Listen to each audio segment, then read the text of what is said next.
Le débat africain qui est ce dimanche à N'Djamena, la capitale tchadienne. Avec sur ce plateau plusieurs acteurs importants de la vie politique et sociale de ce vaste territoire sahélien.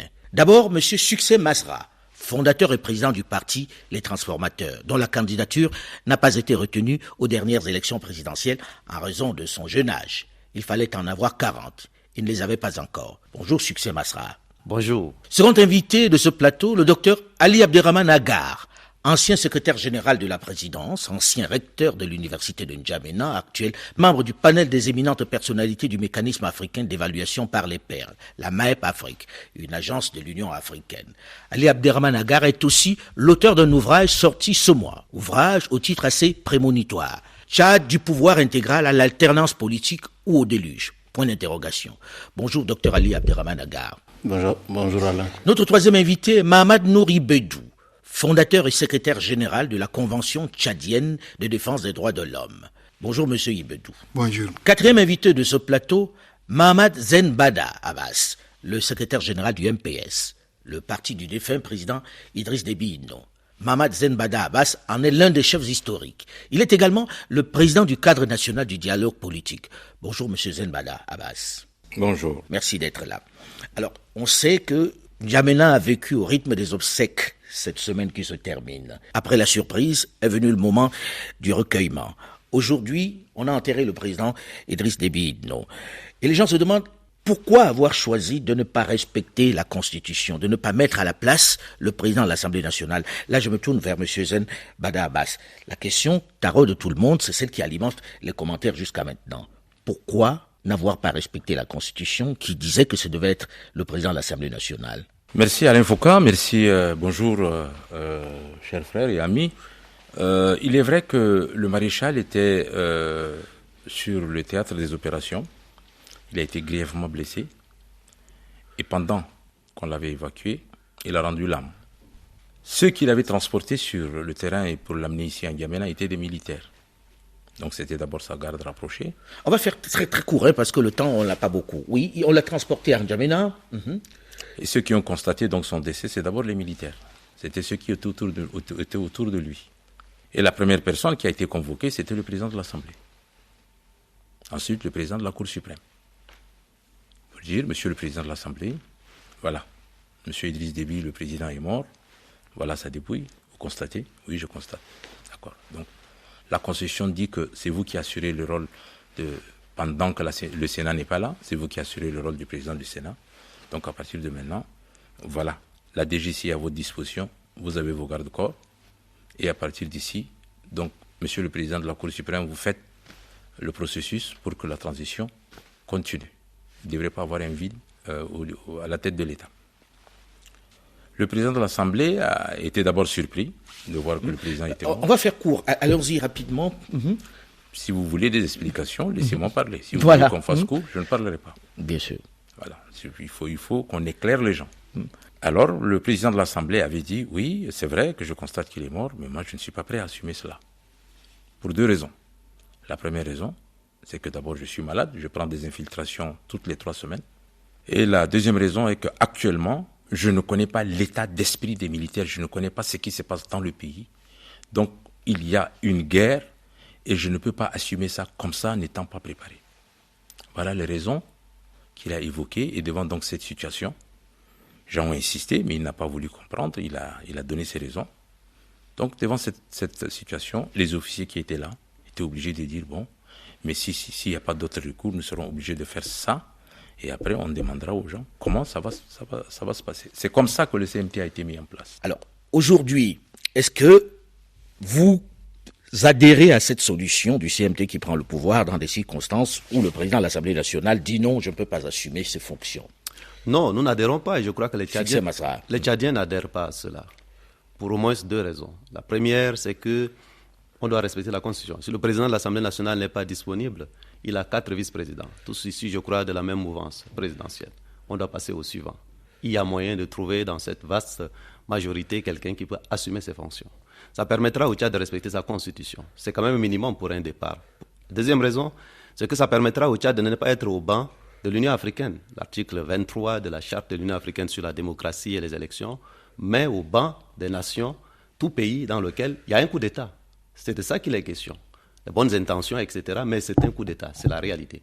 Est-ce que le Tchad, qui est à la tête de l'Union africaine, peut donner un mauvais exemple à la fois à l'Afrique, mais à l'Afrique centrale aussi? La troisième raison pour laquelle les Tchadiens ne sont pas d'accord, ça consacre quoi? La transmission dynastique du pouvoir.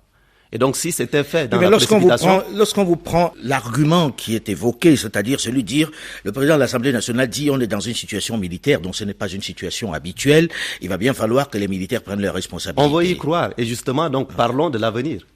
Si telle est l'intention, maintenant on peut revenir à la normalité. Et la normalité, c'est de faire en sorte que, d'abord, qu'un civil reprenne la tête pour ainsi se conformer, et ensuite, parce que la question... Mais qui serait le civil d'après vous, puisque celui qui devait prendre... Au sein de l'Assemblée nationale, les premiers vice-présidents, les deuxièmes vice-présidents, ils ne sont pas tous malades. Et ensuite, on met un vice-président chargé de la question sécuritaire. Ça permettra de montrer à tous les Tchadiens que la question sécuritaire est majeure pour notre pays. Et enfin, un premier ministre avec un gouvernement d'union qui permettra ainsi donc de travailler pour aller au dialogue. C'est peut-être la transition qui va permettre de mettre tout ça en place donc, avec le temps. Une transition civilo-militaire sans la transmission dynastique du pouvoir. C'est ce que les Tchadiens demandent. Monsieur Ibedou, est-ce que vous partagez ce point de vue de M. Masra? Oui, bien sûr. Bien sûr que je partage ce point de vue. Bien sûr que l'ordre constitutionnel a été tout simplement violé. Bien sûr que quand l'ordre constitutionnel n'est pas respecté, ça s'appelle un coup d'État. Et surtout que c'est des militaires qui sont... Mais on est dans un État qui n'est pas en situation de paix. Et on peut comprendre que les militaires, à ce moment-là, se disent on ne va pas laisser ça, on ne va pas laisser une période de vacances. Il n'y a pas de période de vacances, en fait. On se demande même sur la nature de la demande adressée au président de l'Assemblée pour lui demander est-ce qu'il est apte à diriger cette transition. Bon, il est vrai que le président de l'Assemblée est une institution, c'est d'abord une institution. Comme le dit mon frère Masra, il a des adjoints qui peuvent très bien prendre le relais. Bon, le contexte où je l'admets, il n'est pas ordinaire. C'est pas un contexte ordinaire, celui-là. Voilà. Et donc, même là, le respect de l'ordre constitutionnel prime sur toute autre considération pour nous. Ali Abderrahmane Agar, vous qui avez travaillé à l'intérieur du système, vous qui le regardez aujourd'hui en n'étant plus dans une situation politique, qu'est-ce que ça vous inspire, ce qui vient de se passer? Est-ce que vous comprenez les choix qui ont été faits, la création de ce Conseil militaire de la transition? Naturellement, la première chose qu'il faut faire, c'est de maintenant sortir des solutions, parce que... Absolument. Pinailler sur les problèmes, c'est facile. Hein? Il y a les principes et il y a la réalité. Les principes, ce sont les textes, et moi, tout le monde connaît ma position, je l'ai écrit dans le livre. Je suis contre les dévolutions dynastiques et monarchiques dans des républiques, ça c'est clair. Je crois que monsieur le secrétaire général Zembada, qui est un ami de très très longue date, depuis le lycée, je crois que toutes les luttes sont faites pour qu'il n'y ait pas de monarchie au Tchad. Mais il y a une réalité, et cette réalité-là, elle est plus forte que les principes. Vous êtes sans ignorer que le président est mort de manière vraiment tragique, inattendue. Et tout le monde a été pris au dépourvu. C'est pourquoi je crois qu'il faut que l'on soit à mesure de proposer des solutions et de sortir de cette période de crise. Donc, faire en sorte que la transition soit le plus court possible, créer les conditions pour que la charte de transition, qui porte quelques problèmes en elle, refaire les choses de sorte que l'on n'ait pas honte de notre pays. Moi, c'est un peu ça que je vois. C'est comme ça que je vois les choses, Alain. Nos problèmes, ce sont nos problèmes. Il faut sortir maintenant les solutions. Et la classe politique, la société civile, le pouvoir, a un certain nombre de solutions. Chacun a sa solution. Ensemble, avec les partenaires, on va se retrouver et on va dégager quelque chose qui ferait en sorte qu'après 30 ans, on n'ait pas encore à poser les mêmes problèmes. Dans un pays qui a connu la guerre beaucoup trop longtemps, puisque Effectivement. la plupart des Tchadiens ont le souvenir des guerres dans ce pays interminables. Alors, justement, M. Agar dit, on est dans un contexte particulier, qui a les textes, c'est vrai, mais il y a la réalité. Vous pouvez comprendre ça, Succès Masra? La réalité ne doit pas être plus forte que les principes. Des principes, on arrive à aiguiser les choses. Je suis d'accord avec Ali quand il dit qu'il faut des solutions. Et justement, nous devons proposer des solutions qui doivent permettre à tout le monde de ne pas perdre la face. Et ça, c'est fondamental. Le CMT, les militaires sont fondamentaux dans ce pays. Ils ont un rôle à jouer. Pour être efficaces, ils n'ont pas besoin de prendre la tête du pouvoir. Au Mali, c'est une junte qui a pris le pouvoir. On a décidé de mettre un président civil et de mettre un vice-président chargé des questions sécuritaires. Ça a permis ainsi de maintenir les choses et de travailler à répondre aux questions sécuritaires. C'est ce que nous proposons. Et ensuite, parce qu'il faut continuer, d'ici à ce qu'on arrive à un dialogue, il faut continuer à payer les salaires des fonctionnaires, à s'occuper des soins des gens. Il faut un gouvernement qui ne peut être plus l'ancien gouvernement, avec une composition où il y a la société civile, il y a les acteurs politiques de l'intérieur de la diaspora, et ce gouvernement avec un président civil, un vice-président chargé de la question de sécurité, où il y aura même les gens du CMT recomposés, retoilettés, et un gouvernement avec un Premier ministre. Nous allons à un dialogue. Et au sortir du dialogue, nous mettons sur pied des institutions de transition, dans le modèle de ce qui a été fait à la Conférence nationale souveraine. Vous voyez, si on fait ça, à la fois les questions sécuritaires sont protégées, les militaires serviront, les civils serviront, et nous mettons toutes les intelligences ensemble. Ça, c'est une solution qui permet au Tchad de renouer avec l'Union africaine, d'envoyer un grand signal, de ne pas enfermer le fils qui remplace le père. Ceci est intenable et chacun va jouer son rôle. Voilà des solutions concrètes que nous proposons au niveau des acteurs politiques notamment. Alors, M. Zenabas, que répondez-vous à cela? Je sais que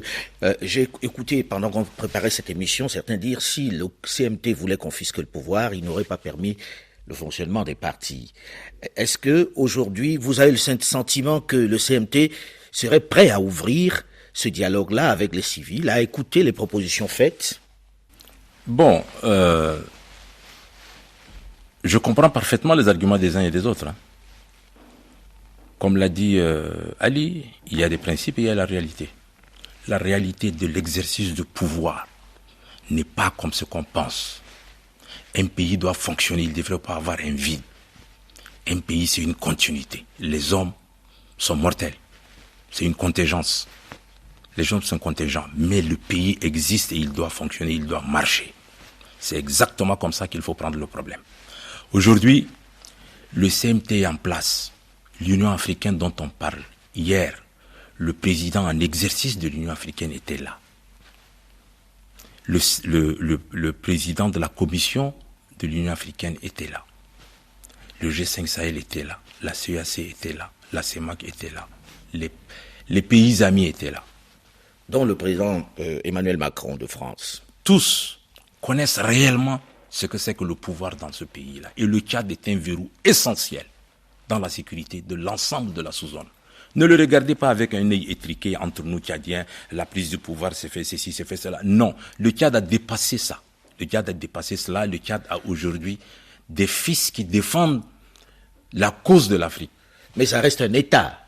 Tout à fait. Du fait que ça reste un État, Ali l'a dit tout à l'heure, cherchons les solutions. Quelles sont les solutions? Hier, on les a proposées. Avant-hier, on les a proposées. Hier encore, on les a proposées. Alors, c'est quoi les solutions? Parce qu'il y a eu une rencontre entre les partis politiques, ceux qui se disent de l'opposition et ceux qui se disent de la majorité, avec des présidents amis qui étaient venus et qui nous ont reçus. M. Masra était là. Les solutions qu'on avait préconisées, c'était que la querelle de dire le CMT n'est pas légitime, le CMT doit, est déjà derrière nous. Il faut aller de l'avant.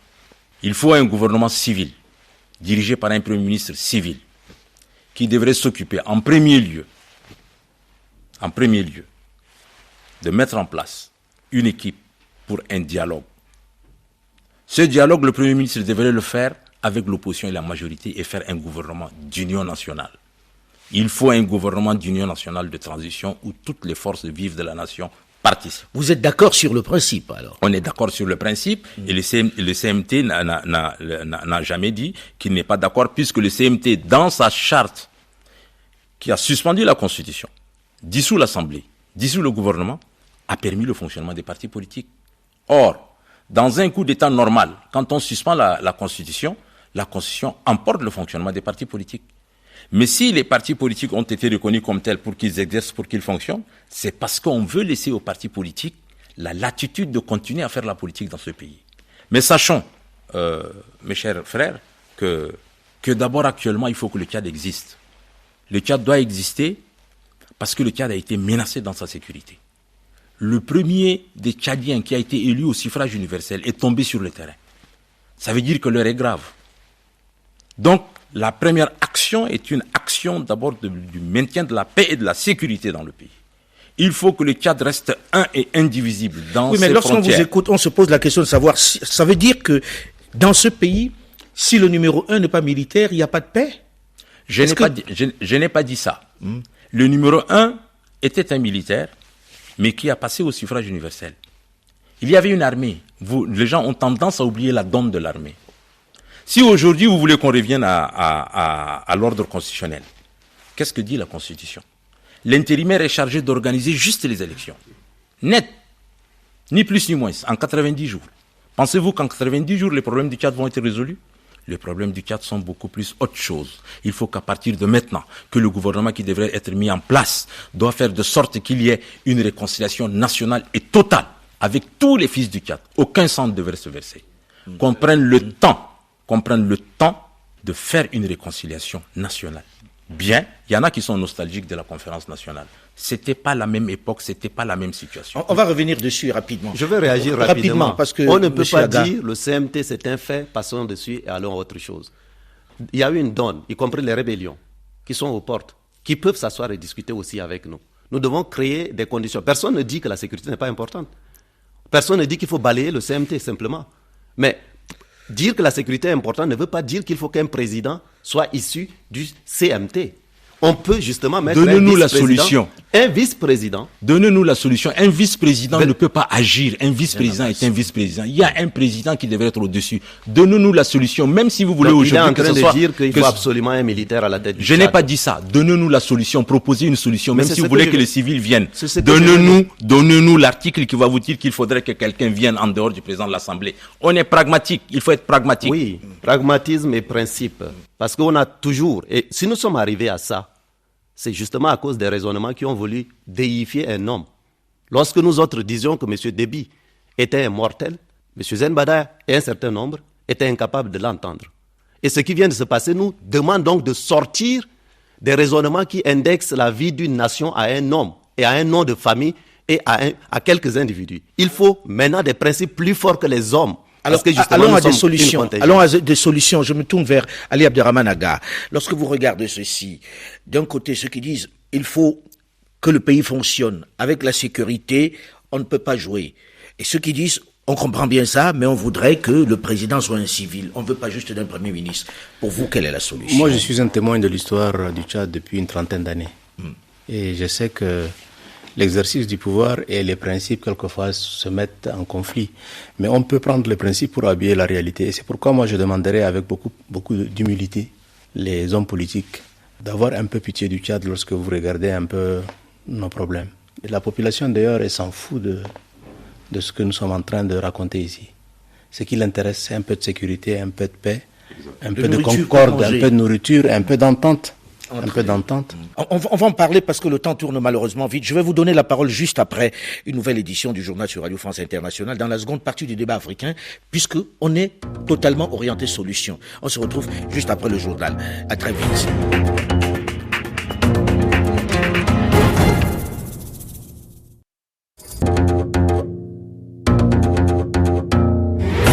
Le débat africain.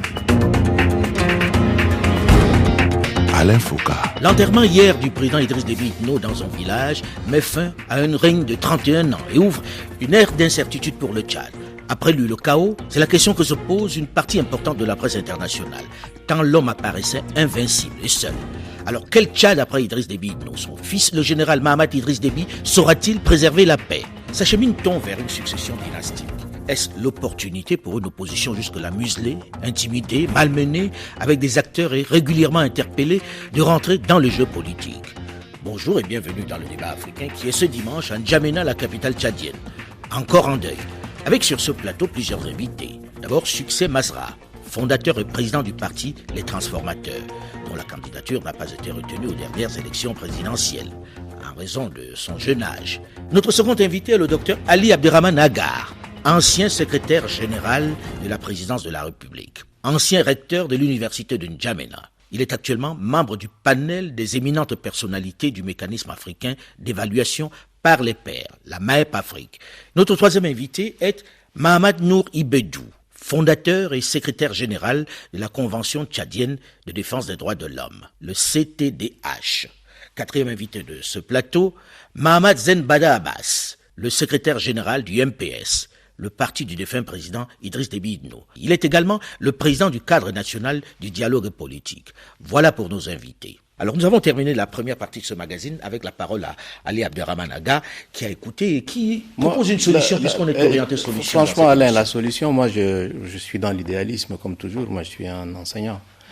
J'aurais aimé voir Mohamed Idriss habiller le manteau de Amani Touré, rentrer dans l'histoire le plus rapidement possible comme son père l'a été. En rendant le pouvoir, très rapidement après une bonne transition, organiser les bonnes élections et dire je suis militaire, voilà le pays est en paix, Masra vient, Zembada vient, un autre, etc. ainsi de suite. Pourquoi est-ce qu'on n'arrive pas à voir les choses ainsi ? Sortir de l'immédiat pour se projeter dans quelque chose de plus solide. Parce qu'on a aussi vu d'autres arriver au pouvoir en disant on va organiser les élections et puis n'ont jamais organisé les élections. Je l'ai dit officiellement ici sur RFI, je voudrais voir Mohamed Idriss sortir par la grande porte comme l'a fait son père et créer les conditions pour que le nom de son père et son nom associé à celui de son père soit un nom associé à la stabilité définitive au Tchad. Il faut que la classe politique l'aide à ça, sans le déifier encore, sans dire 100 ans on ne peut pas, etc. Ainsi de suite. Il a ses 18 mois. Dans ces 18 mois-là, on va faire une bonne transition. Et vous êtes pour les 18 mois alors, Ali Abderrahmane? Je suis pour les 18, pour les 12. Franchement, moi j'ai fait la transition, je sais que 12 c'est impossible. 6 c'est carrément impossible. 18 on peut s'arranger, on peut trouver des formules. Mais il faudrait que les militaires ne s'éternisent pas au pouvoir. Alors là je me tourne vers M. Ibedou. Les 18 mois, ça vous convient de transition? Bon, avant de parler de 18 mois, il faudrait faire remarquer que nous avons là une opportunité formidable de prendre un bon départ. Voilà que, tel que ça commence, il y a problème. Puis il y a un coup d'État. Il est là, le coup d'État. Même si certaines réalités peut-être peuvent militer en faveur d'un rôle important à faire jouer à l'armée. Oui, parce que quand on voit tous les chefs d'État qui étaient ici cette semaine, qui sont venus adouber un peu ce qui se passe, voilà. On se dit qu'on est dans une situation peut-être exceptionnelle. On n'a pas vu ça ailleurs. Et puis l'Union africaine n'a pas été aussi sévère que lorsqu'on a vu les coups d'État dans les autres pays. Absolument, absolument. On nous brandit toujours l'épouvantail de la sécurité. Le Sahel risque de connaître des problèmes parce que... Mais est-ce que c'est juste un épouvantail? Non, c'est une réalité. Je ne crois pas. Bon, je ne dis pas qu'il n'y a pas de risque de problème, surtout entre les militaires. Mais je dis que on peut, ensemble, avec les militaires, temporiser les choses, mettre en avant l'intérêt de la nation et partir sur de bonnes bases. Alors là, je me tourne vers M. Zenabat. Là, tout à l'heure, Succès Masra, dans la première partie, disait « On veut bien que les militaires jouent un rôle. Personne ne nie le rôle important des militaires. Mais est-ce que les militaires ont besoin d'être à la tête de l'État ?» Lui, il dit, par exemple, il nous faudrait un président qui soit un civil. Monsieur Alain Foucault. Tout à l'heure, Ali Abderrahmane Adgar a dit qu'il est témoin de l'histoire depuis 30 ans dans ce pays. Moi, je suis témoin de l'histoire depuis 42 ans. En plus de 30 ans de pouvoir de M. Déby, j'ai été témoin de l'histoire. Je porte les stigmates de la guerre. Je connais ce que c'est que ce pays. Je connais la réalité du pays. Je connais le cadre profond, village par village. Il y a des choses réellement qui se passent au Tchad qui ne peuvent pas se faire ailleurs. Nous sommes devant une situation où nous, partis au pouvoir, nous avons fait 30 ans de gouvernance. Il y a des acquis. Quoique il y a une opposition qui doit s'opposer toujours, c'est dans l'ordre des choses. Mais il y a la réalité en face. On a dit qu'il faut maintenant qu'on cherche des pistes de solutions. Les pistes de solutions sont quoi? Les militaires, même si aujourd'hui on leur dit, bon écoutez, nous ne sommes pas d'accord, remettez le pouvoir aux civils. Mais il faut qu'il y ait des civils qui viennent prendre ce pouvoir. Et si demain les militaires en repartant dans la caserne, 2 jours après ils refont un coup d'État, on va encore continuer à dire non, remettez le pouvoir aux civils. Ok, 3 jours après ils remettent le pouvoir aux civils. Une 4e fois ils refont encore un coup d'État. On veut ça pour le Tchad? Parce que nous avons des égos surdimensionnés? Parce que chacun d'entre nous veut gouverner? Non, nous avons le temps pour ça. Est-ce que vous pensez que les militaires vont respecter les 18 mois? Ils doivent respecter les 18 mois. C'est nous qui devrons faire de sorte qu'ils respectent les 18 mois. Premièrement, en nous entendant, en faisant un gouvernement d'union des civils. Deuxièmement, en ce qui concerne les civils qui créent souvent les problèmes. Voilà. En ce qui concerne les civils qui créent les problèmes. C'est eux qui créent les problèmes. Lui, il a été dans un parlement de la transition après la conférence nationale. Il était le secrétaire général du parlement de la transition. Donc, une transition de 18 mois me paraît, moi, correcte. Il faut maintenant que nous proposons des solutions pour que ces militaires-là, on ne les laisse pas seuls.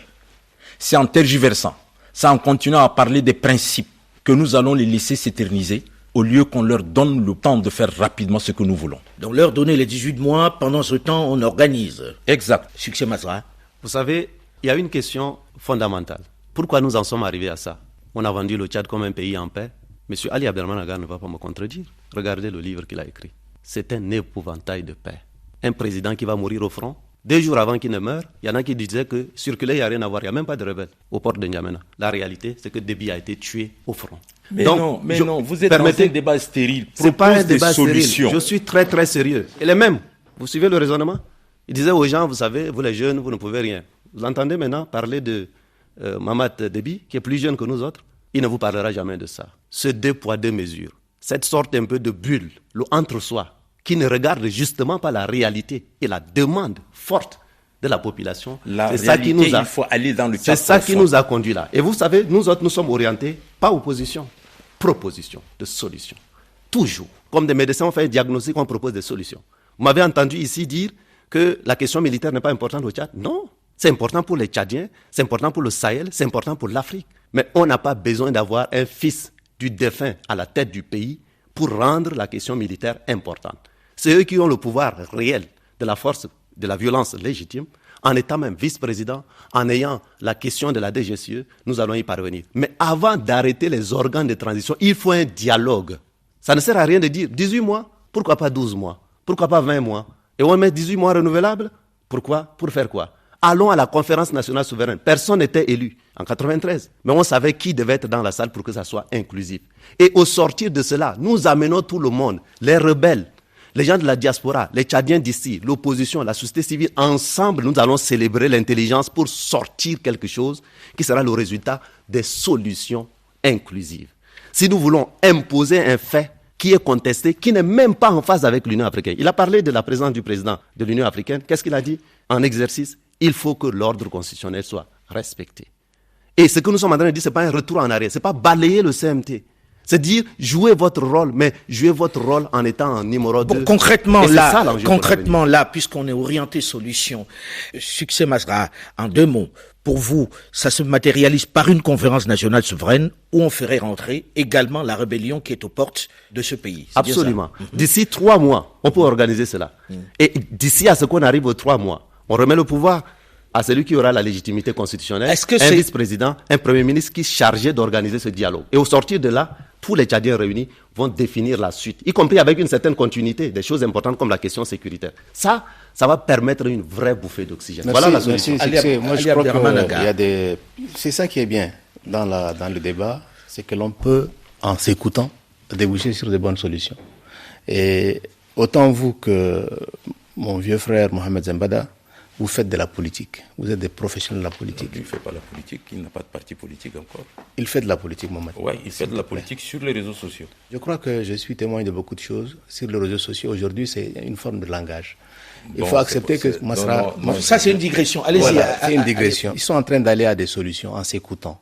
Et je pense très, très sincèrement que 3 heures de la disparition du président de la République, je lui avais fait un post que j'ai mis sur Facebook. Au président de la République? Oui. En disant, Monsieur le Président, les opposants qui viennent, je n'ai même pas utilisé le mot rebelle. Dès qu'on finira avec les élections, appelez-les, Mohamed Mahdi, c'est votre frère, on en discute. Je pars du principe, je suis militant de la non-violence. Je dis sincèrement que ce qui manque au Tchad, c'est cette incapacité d'écoute. Cette incapacité d'écoute, et comme il l'a dit, il y a un peu trop d'ego. Chacun veut imposer son point de vue. Aujourd'hui, qu'on le veuille ou non, c'est très difficile à le dire. Je sais que mon frère Mamadou Ribédou, qui est un symbole dans la lutte pour les droits de l'homme. Non, mais il a même fondé le MPS, lui. C'est cet homme respectable qui est là. Nous voulons aller aux solutions. Et le CMT est une réalité, Masra. Il faudrait que l'on construise sur ce que nous avons, parce que ce que beaucoup de gens ignorent, c'est que l'armée nationale tchadienne n'est pas une armée comme toutes les autres armées. Je cite toujours ce que Gali a dit. Nous sommes un pays qui est une addition arithmétique d'ethnie. C'est un pays très fragile. Sur les 30 ans, sur les 60 ans, nous n'avons pas construit des grands ponts. Ces ponts-là peuvent s'effondrer à tout moment.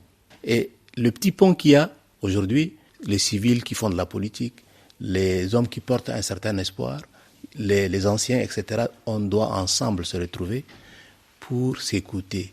Et moi, je ne sais pas, Masra, je ne sais pas, Maman Zembada, avec Bédou, je me sens plus proche parce que je suis de la société civile. Faisons en sorte que le Tchad surprenne positivement le monde. Faisons en sorte que l'on puisse être capable, malgré nos divergences, de sortir de cette transition, d'organiser des élections, mais vraiment libres, démocratiques, transparentes, pour que celui qui a gagné le gagne. Est-ce que ça, là, c'est compliqué? Les Sénégalais l'ont fait, les Nigériens l'ont fait, je ne sais pas quoi ont fait. Nous, on est tout le temps en train de voguer vers le Moyen-Âge. Ça ne peut pas marcher comme ça. Si je comprends bien ce que vous avez dit, vous vous dites, ok, le CMT est là, c'est un fait, on avance comment? On avance très simplement. Il faudrait que le CMT s'ouvre au maximum, écoute au maximum. Et c'est là où je reviens vers mon ami et frère Mohamed. Mais que d'autres aussi entrent au CMT ou bien? Il faut que tout le monde entre au CMT. Il faudrait que cette histoire de renouvelable, là, on enlève de la charte. Il y a des choses qui braquent les Tchadiens. Donc, maintenant, 18 mois non renouvelables. 18 mois non renouvelables. Et puis, c'est vrai, 30 ans, les gens ont entendu le président Idriss Déby, 30 ans. Mais moi, je voudrais aussi dire aux autres que, très honnêtement, le nom Déby est un héritage tchadien, n'est-ce pas?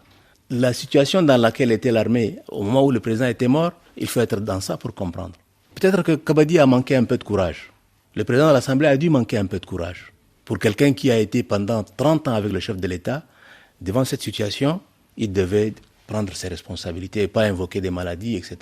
Parce que moi, j'ai toujours dit, il y a des gens qui ont entraîné le président jusqu'à sa chute. Et là, il nous a plus créé des problèmes que des solutions. Maintenant que nous sommes devant un problème, allons aux solutions, s'il vous plaît. Monsieur Ibedou, pour vous, la solution, les 18 mois, avec le CMT, un CMT plus ouvert, qui ferait peut-être entrer des civils, ça vous paraît une des solutions? CMT, c'est-à-dire comité le Conseil militaire de transition. Militaire, CMT, ça peut changer de nom, c'est une histoire d'acronyme. Parler de faire entrer des civils dans ça, ce n'est plus militaire. Il doit même changer de dénomination. Absolument, on peut toujours changer de dénomination, ouais, ça n'a pas de... Tout à fait. Vous savez, quand quelqu'un est mordu par un serpent, il a peur de marcher sur la corde. Pourquoi? Parce que monsieur le défunt président Idriss Déby, paix à son âme, avait dit quand il était arrivé au pouvoir que après, je ne sais pas, un délai de 83 ou 6 mois, je ne sais pas, il a organisé la conférence nationale. Il avait à 2 ou 3 reprises parlé de partir au prochain mandat. Mais on en est arrivé au 6e mandat. Voilà. On en est arrivé au 6e mandat. Maintenant, le problème est tel que on nous met devant le fait accompli. Quand je dis nous, c'est le reste de la composante sociale, parce que la société civile est garante du bien-être de la population. Nous connaissons le bilan catastrophique de M. Déby. Nous savons la misère, la mauvaise gouvernance et la misère subie par ce peuple. Nous avons connu l'injustice dans ce pays.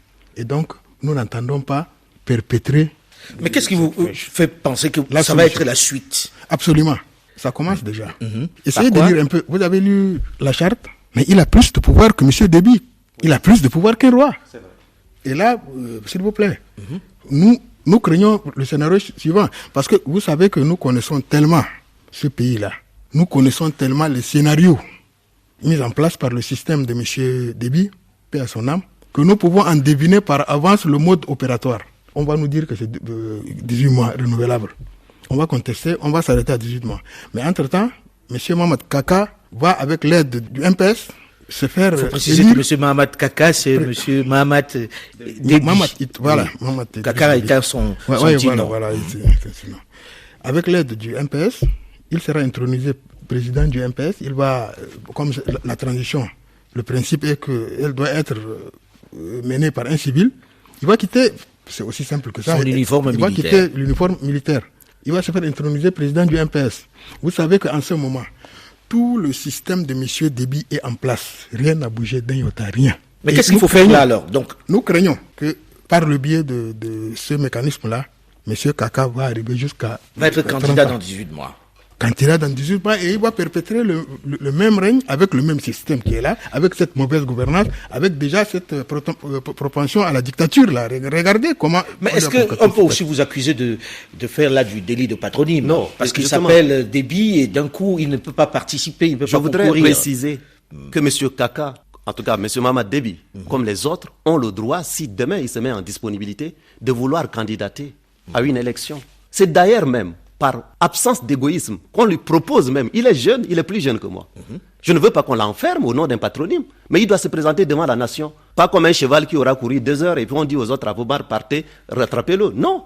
Vous savez, ils sont silencieux sur le fait que ceux qui assurent la transition ne doivent plus être candidats pour les élections qui en découleront.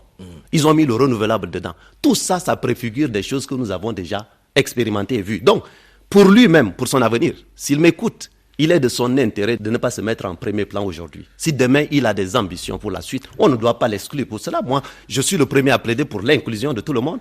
Je suis le premier à avoir subi des torts à cause de mon âge, donc de ma biologie. Aujourd'hui, plus personne ne lui dit rien, et lui qui est plus jeune que moi. Puisqu'on a dit que voilà, pour être candidat, il fallait avoir au moins 40 ans. Parce que c'est l'âge de la maturité. C'est le gouvernement actuel qui l'avait dit. Aujourd'hui, vous les entendez dire, personne ne parle de cela. Et on vous opposera d'autres réalités. Monsieur Agar qui est ici, qui a plaidé pour que la raison soit entendue. Tous ceux qui ont accompagné M. Déby à sa mort, ils sont encore là. Et ils ont pleuré une journée, ils sont passés à autre chose. Je sais de quoi je suis en train de parler. Nous ne voulons plus répéter la même chose. Donc, M. Mahamat Déby doit pouvoir se donner les chances de l'avenir. Ne pas s'enfermer dans quelque chose qui va faire en sorte qu'on se retrouve dans une sorte un peu de monarchisation. Personne autour de la table ne peut plaider pour la monarchisation. Alors, rapidement, parce que le temps tourne vite, que répondez-vous à cela? Est-ce qu'on doit craindre une succession dynastique à la tête de l'État avec ce que vient de dire Succès Masra? Succès Masra est dans son rôle. M. Mamadou Ribidio est dans son rôle. D'ailleurs, c'est l'antichambre de l'opposition. Ils sont dans leur rôle. Nous sommes devant une situation. Nous gérons la réalité. L'héritage de M. Déby ne se perdra pas. Détrompez-vous. Nous sommes aussi des hommes et des femmes avec les mêmes droits et le même devoir que vous dans ce pays. Et peut-être que nous sommes même plus nombreux que vous. Mais qu'à cela ne tienne, regardons la réalité en face. M. Déby qui a été élu au suffrage universel, qui avait la légitimité du peuple, n'y est plus. Il y a un conseil militaire de transition qui est mis en place, qui semble être accepté par tout le monde. Si nous devrons continuer à pinailler, comme l'a dit Ali, sur la légitimité, pas la légitimité, on fera 1 mois, 2 mois, 3 mois. Le temps passe. Donc faisons la chose suivante. La proposition était concrète, M. Masra, vous devriez dire ce qu'on a dit hier, devant les chefs d'État qui sont venus nous rencontrer, la classe politique. Ce n'est pas la proposition de tout le monde. Et je viens d'expliquer, j'ai fait une émission avant même la rencontre avec les chefs d'État, M. Mohamed Bazoum et M. Ghazouani. Moi, je suis celui qui respecte les gens et qui dit que quand les hommes se parlent, ils se disent des choses, même si on n'est pas d'accord, on avance. Voilà la proposition. Faisons de telle sorte qu'il y ait une entente entre les hommes politiques pour que le gouvernement soit dirigé par un premier ministre civil, un gouvernement d'union nationale composé de l'ensemble des forces vives de la nation, et on assigne à ce gouvernement un cahier de charges. Bien. Mais je pense que c'est pas dans cette émission, malheureusement, qu'on pourra apporter des solutions. C'était une ébauche. J'espère qu'ici au Tchad, vous allez pouvoir vous retrouver pour pouvoir en parler et pour éviter encore à ce pays de connaître la guerre. Le débat africain,